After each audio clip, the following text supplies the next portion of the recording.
বন্ধুরা, sister tasty kitchen আপনাদের সবাইকে স্বাগত জানাচ্ছি। আজকে টেস্টি কিচেনের একটা রেসিপি হচ্ছে পাকা পেঁপে পকোড়া। তো বন্ধুরা, প্রথম থেকে শেষ পর্যন্ত দেখুন আমি পাকা পেঁপের পকোড়াটা কিভাবে বানাচ্ছি। এই যে বন্ধুরা, জল আমি বসিয়ে দিয়েছি, আর এই যে আমার পাকা পেঁপেটা কেটে ধুয়ে রেডি করে দিয়েছি। এইবারে এগুলোকে আমি একটুখানি হালকা করে ভাপিয়ে নেব, যাতে ওর কাঁচা পেঁপে হলেও তার তো একটা কষ আছে, পাকা পেঁপেরও একটা কষ আছে, সেই ভাবটা যাতে একটুখানি হালকা করে ভাপিয়ে ফেলে দিলে যাতে সেই জিনিসটা সরে যাবে, সেই জন্য আমি একটু ভাপিয়ে নিচ্ছি। বন্ধুরা, পেঁপেটা আমার হালকা ভাপানো হয়ে গেছে, এবারে ওটা নামিয়ে নেব। নামিয়ে নিয়ে জল ঝরিয়ে নেব। বন্ধুরা, এই যে জল ঝরিয়ে নিয়েছি পেঁপেটা সেদ্ধ করে, তার মধ্যে দিয়ে দিচ্ছি এই যে একটুখানি ময়দা আর একটু ক্রাঞ্চি হওয়ার জন্য চালের গুঁড়ো, চিলি ফ্লেক্স, নুন, চিনি, আর এখানে মৌরি, গোলমরিচ আর একটু জায়ফলের গুঁড়ো পেস্ট করে নিয়েছি। এবার এগুলোকে দিয়ে ভালো করে মাখিয়ে নেব। বন্ধুরা, ওভেন অন করে তেল বসিয়ে দিয়েছি, আর আমি এটার ব্যাটারটা ঠিক এরকম গুলিয়ে নিয়েছি।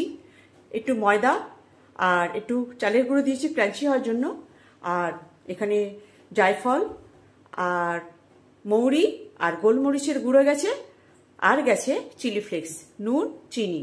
এটা ব্যাটারটা এইভাবে গুলিয়ে নিয়েছি। এবার তেলটা গরম হলে আর এর মধ্যে দিয়ে দিচ্ছে 1 চামচ ঘি।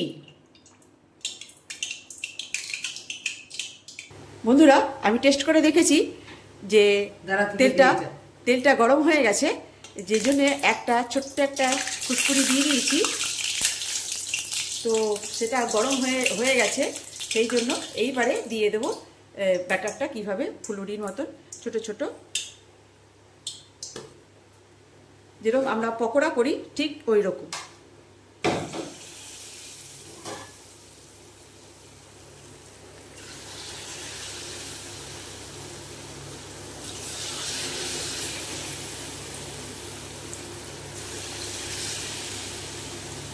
আমরা তালের বড়া ভাজি না বন্ধুরা, ঠিক ওই টাইপের, কিন্তু এটা তো তালের বড়া নয়, এটা হচ্ছে পাকা পেঁপের পকোড়া।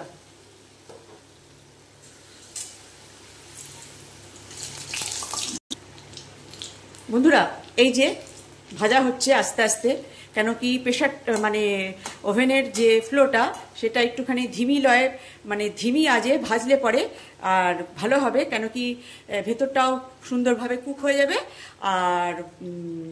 আর মুচমুচে হবে। আর যদি আপনি ফ্লোটা বাড়িয়ে দেন তাহলে কালার এসে যাবে ঝট করে, কিন্তু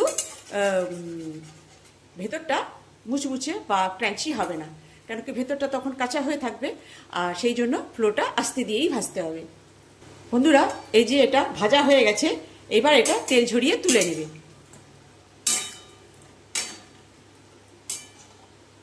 এবার একে একে করে সবটুকুটা ভেজে নেব। বন্ধুরা, এই যে আমার পাকা পেঁপের ফুলুরি, বোঝা যাচ্ছে না যে পাকা পেঁপের ফুলুরি যে এত সুন্দর লাগছে খেতে, একটা টেস্ট করে দেখেছি।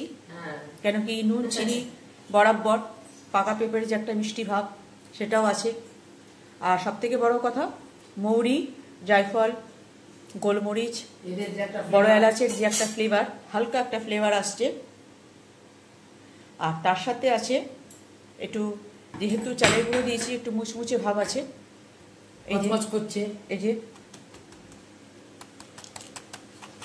একটু কচকচে করছে। সবে তো নামালাম, এই যে এরকম 2 হাত দিয়ে ধরে দেখাতে হয়। হ্যাঁ, গরম তো সেই জন্যে একদম মুচমুচে ওপরটা, আর ভেতরটা একদম জালিদার, একদম গরম তো সেটা। একটা ঠান্ডা থেকে দেখা না, বাবারে, খুব খুব গরম। কেবল তো নামিয়েছি বন্ধুরা, এই যে ভেতরটা একদম ফ্লপি, একদম জালিদার, দেখুন একদম জালিদার। তো ভারী খেতে, ভেতরটা বাইরেটা ক্রাঞ্চি আর ভেতরটা এত নরম সফট। তো বন্ধুরা, হেভি খেতে।